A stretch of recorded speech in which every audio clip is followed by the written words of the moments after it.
오늘 본문은 금송아지 사건으로 범죄한 이스라엘 백성들이 하나님과 단절되고 있음을 보여주고 있는 동시에 이 단절된 관계가 모세를 통해 다시 회복되어지는 것을 기록하고 있습니다. 하나님은 목이 곧은 이스라엘 백성들을 더 이상 당신의 민족으로 삼으려 하지 않으시고 멸하려 하십니다. 이것은 더 이상 이스라엘을 향한 하나님의 용서와 자비가 임하지 않는다라는 것을 의미합니다. 하나님은 이스라엘 백성들이 수많은 잘못을 했음에도 불구하고 그들이 감당할 수 있는 징계를 주시고 바른 길로 갈 수 있도록 용서해 주시고 인도해 주셨습니다. 그러나 이제는 더 이상 그들을 용서해 주지 않으시고 멸하려 하십니다. 오히려 하나님은 모세를 통해 이스라엘보다 더 강한 민족을 세우려 하십니다. 이것은 하나님이 아브라함과 하신 약속의 말씀을 이제 더 이상 지키지 않겠다는 말씀과도 같습니다. 이스라엘 백성들의 완악함 때문에 하나님과 그들의 관계가 단절되었지만 모세는 이 단절된 관계를 다시 회복시키기 위해 하나님께 간절히 기도함으로 나아갑니다. 오늘 본문에서는 모세가 하나님께 드린 기도에 대해 기록하고 있지는 않지만 출애굽기에 자세히 기록하고 있습니다.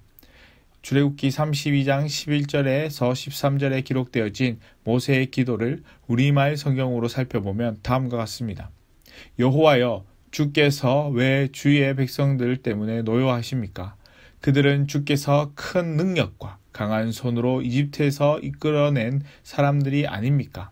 왜 이집트 사람들이 그가 그들을 산에서 죽이고 지면에서 쓸어버릴 생각으로 끌고 나갔구나 하게 하시겠습니까? 각 주의 무서운 진노를 돌이키시고 주의 백성에게 재앙을 내리지 말아 주시옵소서. 주의 종 아브라함과 이삭과 이스라엘을 기억해 주십시오. 주께서 친히 주를 두고 그들에게 내가 내 자손을 하늘의 별같이 많게 하고 내가 그들에게 약속한 이 모든 땅을 네 자손에게 줄 것이니 이것이 그들의 영원한 기업이 될 것이다 라고 말씀하지 않으셨습니까? 라고 기도하고 있습니다. 하나님은 모세의 기도의 소리를 듣고 응답해 주십니다. 이로써 이스라엘 백성들이 진멸당함을 면할 수 있게 됩니다. 이는 이스라엘을 향한 모세의 간절한 기도가 있었기에 가능한 것이었습니다. 모세가 하나님께 드린 기도의 모습은 온 인류를 죄에서 구원하기 위해 겟세마네 동산에서 기도하신 예수님의 모습과도 같습니다. 죄로 심판받을 수밖에 없는 우리를 위해 기도하신 예수님의 모습과 큰 죄를 지어 진멸함을 당하게 된 이스라엘 백성들을 구하기 위해 하나님께 기도드린 모세의 모습이 다르지 않음을 살펴볼 수 있습니다. 사실 이런 기도의 모습은 우리에게 나타나야 할 모습이기도 합니다. 현재 우리는 코로나19로 인해 많은 어려움을 겪고 있습니다. 이 문제를 우리가 하나님께 기도로 나아가지 않는다면 이 문제는 결코 해결되어지지 않을 것입니다.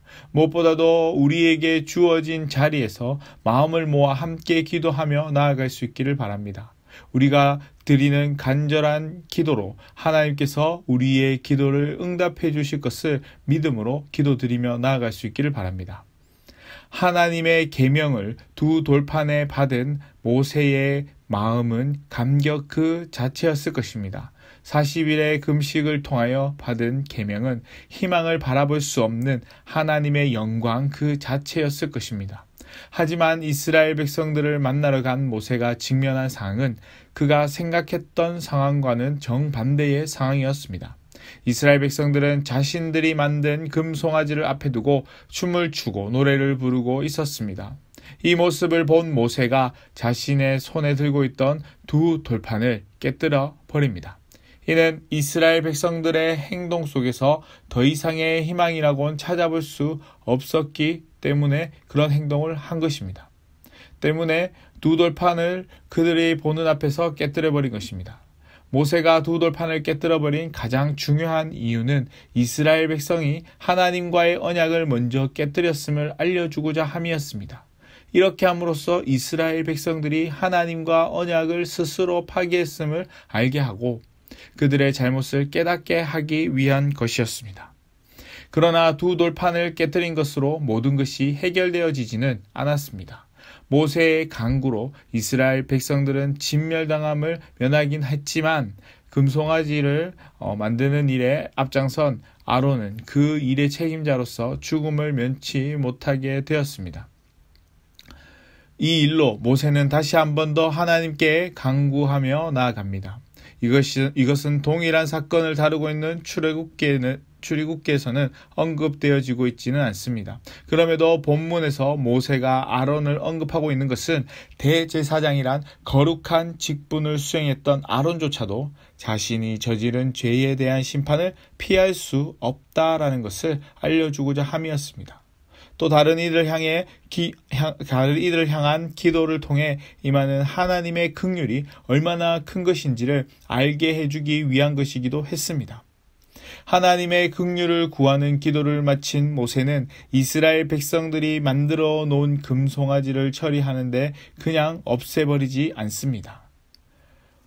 금송아지를 가져다가 불살라 찢고 티끌같이 가늘게 갈아 그 가루를 산에서 흘러내리는 시내에 뿌립니다.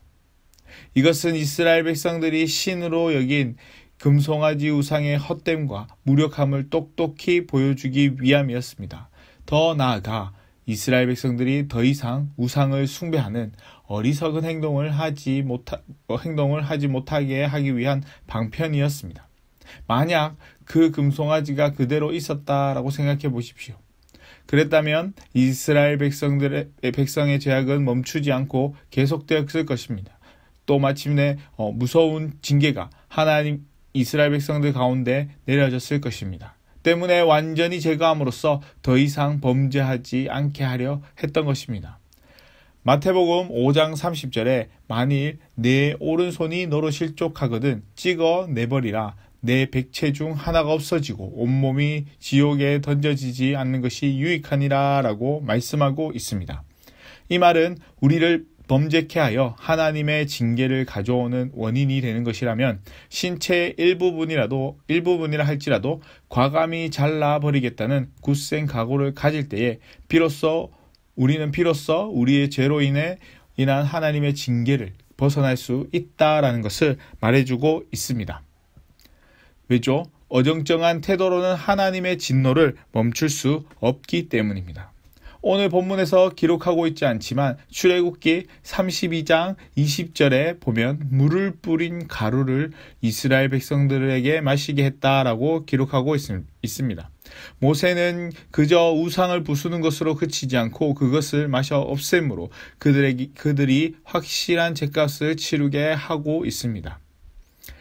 그럼에도 우리가 기억해야 할 것은 하나님은 간절히 기도하는 자의 소리를 외면하지 않으신다라는 것입니다.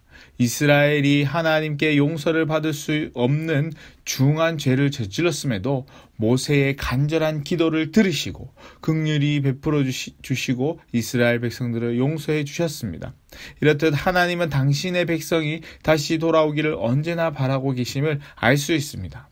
비록 우리가 제약된 길로 가더라도 우리의 잘못을 고백하고 용서를 구할 때 하나님의 긍휼이 우리 가운데 임하게 된다는 사실을 기억할 수 있기를 바랍니다. 무엇보다도 나를 위한 긍휼의 기도보다는 다른 이들을 위한 긍휼의 기도가 우리 가운데 넘쳐날 수 있기를 소망합니다.